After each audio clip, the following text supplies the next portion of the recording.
Hi everyone, welcome back to this sharing of mine. Recently, I actually conducted an event basically for advisors or investment consultants to really position themselves with insights in a sense. And I actually work with them in terms of how to prepare their market outlook, what kind of framework that they can use. But I want to keep this recording private purely because I truly believe that this particular framework, right, do not just work for financial advisor, it potentially also work for property consultants. So I want to use this opportunity to share with you. Okay, if you're a financial advisor, if you are a property consultant, probably this is something that will be helpful to you. Okay, so I'm going to dive straight into it. So this is a standout equation for investment consultant. Like I see, right, it is both usable for advisors like FA and also potentially property advisors. Okay, so I'm going to go straight into it. So firstly, you need to always understand that there's this thing called competition and competitors. So take a moment and ask yourself, right, what is the difference between competition and competitors, right? Just 10 seconds. Okay, I think 10 seconds is up. I didn't count, but pause the video if you need, and then write it down. So I'm going to give you the answer. The competition is basically anyone that competes with you for money when it comes to wealth accumulation, right? So it could be a guru out there teaching people how to invest or trade, how to do co-living space, etc., or even basically if you're a financial advisor, your competition could be property advisors themselves. Then the next level is competition. So if you understand the difference between the gurus and the other consultants out there, then you need to set up yourself, be able to stand out above them, and then subsequently above your competition, right? Which is all the FAs in this industry, right? So how do you position yourself or even create that stand out equation, right? It is based on what we are going to go through. Okay, so I'm going to go straight into it. So looking at the picture, right, I think the number one thing that you need to really understand is what are the problems that you are solving for your clients, right? Is there a limitation or challenge that creates pain when unresolved? And again, is you need to understand, right? This challenge, right? If it's level 1 challenge and a level 10 challenge, you realize that it also create level 1 pain and a level 10 pain. And that is really how you get paid. Imagine you are solving level 1 challenges or limitation or pain. How likely are they going to engage you, right? Then that's where you need to know the problems and then solve the biggest problem, right? Right? Like for me, I'm going to solve your problems by creating another 100,000 for you. Okay, assuming that this is something that you want to do with me and partner. Then the next one is actually goals or goal itself, right? What is a goal is that it must be an impactful end result that allow the individual to evolve beyond the problem, right? So it's very clear that but of course the end goal need to be an impactful one. So if you are an advisor, definitely most of the time, your conversation is about, adding another million in your portfolio or even 2 million at the end goal. But many of the time, right, you do not understand that 20, 30 years is just too far. You might need to break it down to like, hey, hitting 100,000 in the coming years and then 200,000 in the coming next years. So different milestones, even though it is 20 to 30 years or even 10 to 15 years.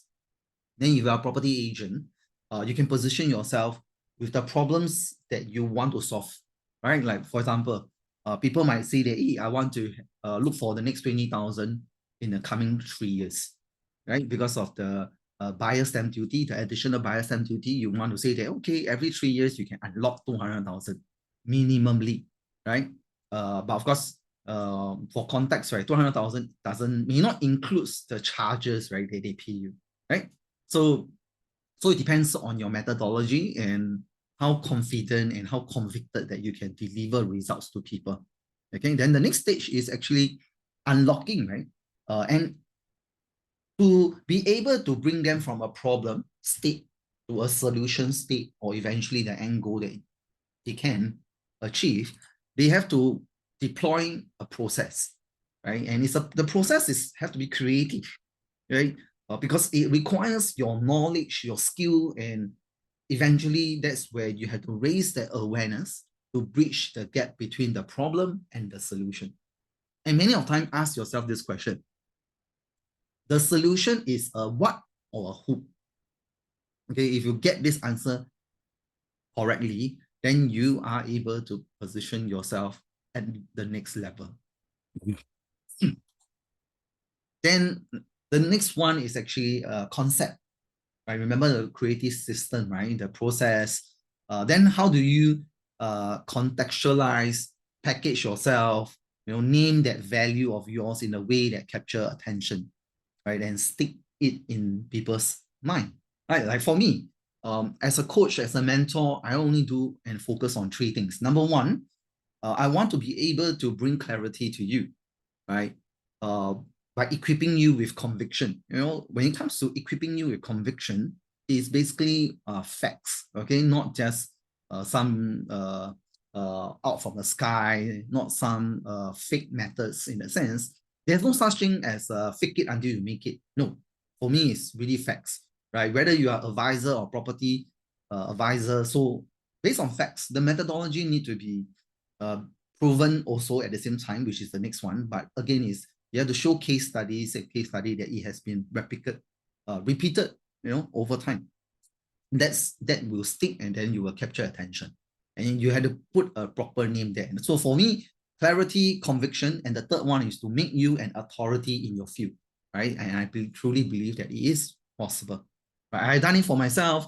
Many people, when they know me, when they got to follow my Instagram or get to know my social media, they probably know that, hey, I stand out, right? But why? Because of all my past experience or exposure.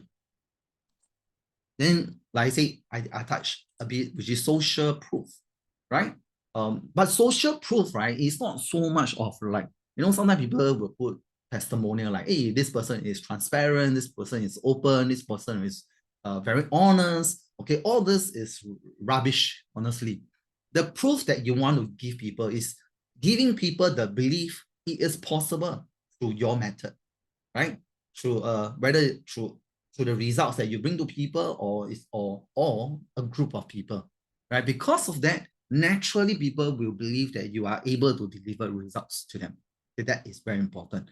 Build on the belief that your concept and your process is doable. Then the next one is actually risk reversal. So many of times when I share with any of my clients or prospect, I will actually want to bring two decks with me. So one deck is the offensive one, means attack. The other one is the defensive one. Then you ask yourself, right, do you think that I will prepare which one more, or which one will be my focus in the first conversation with clients? Okay, so it's to reduce the perceived uncertainty, friction, or difficulty of getting that particular results that they want, right? Because even though you have process that is proven, but again, there is always a risk. And understanding the risk will allow the individual to really make an informed decision, right? And to embrace the role that we are, which is an advisor, we want to be partnering with our clients, not so much on pitching or not so much on negotiating. Those are for salespeople. But we are advisors, and we have to embrace the word. We are advisor, we are consultant, etc., etc. So then, like I was saying, right? Once you know the problem, you have to aggravate or amplify the problems that they have. So in this clear example, is basically someone just fell down and he bleeds, right? After bleeding, he realized that, hey, rub away the blood. All he needs is a bandage because the blood stops. Okay, he put some pressure on it, that's it. Then another one is he realized that the knee can't stop bleeding, right? Then means what? Every time he rubs, put pressure, more blood keep gushing out, keep flowing out. Then what's going to happen? He's probably going to a GP or A&E or eventually a specialist, depending on the pain that he is going through. right? Or depending on the problem or the situation. So if you have a level 10 problem, then you have a level 10 income. We'll take note of this. Okay, so amplify, illustrate that the problem will really impact their life beyond the surface. Okay, that is what we want to do. So remember, if you have a level 10 problem, when you solve it, you have a level 10 income. Wow, this is a very good quote. I'm so happy about myself. Okay, so another benefit of your investment plan, of course, another benefits of your property. Of course, property may not have some of the components over here, then you need to know what are they. Okay. And next, because through the benefits, right, you actually raise the desire of your solution. Because again, you want to motivate them in making sure that the motivation is sustainable and is actually repeatable. So like for property consultants, think of it, one lifespan, how many years? 10, 15, 20. So imagine you tell a client, right, every 5 years you enhance your asset. Okay, assuming that their income allows it, assuming that the profit continue to make like what, 200K, 300K, every property that you transact for them or you take care of them, right? So you imagine this will be your repeated sales, right? Like every other 5 years. And if you stack your business well enough, means if you go through 6 years, you naturally will be able to have a sustainable business, right? I ever thought of moving to the property. Okay, so don't get me into it. It's a repeated process. It's something that I really believe that that my process is able to help, or system is able to help both individual. And next is raise awareness, right? Raise awareness is very simple. I mean, talk to the people who are suffering from the problems, let them know that, hey, if they want to benefit from the solution, they will want to receive the clarity to act. Okay, remember one thing, right? You are not going to just educate people. You are bringing people clarity to act. That's where you need to drive the urgency for them. Okay, there's 5 levels of awareness. I think this video is taking a bit too long, but this is something that it is covered in the program. And I think, yeah, no more. Okay, so I'm going to stop my share screen.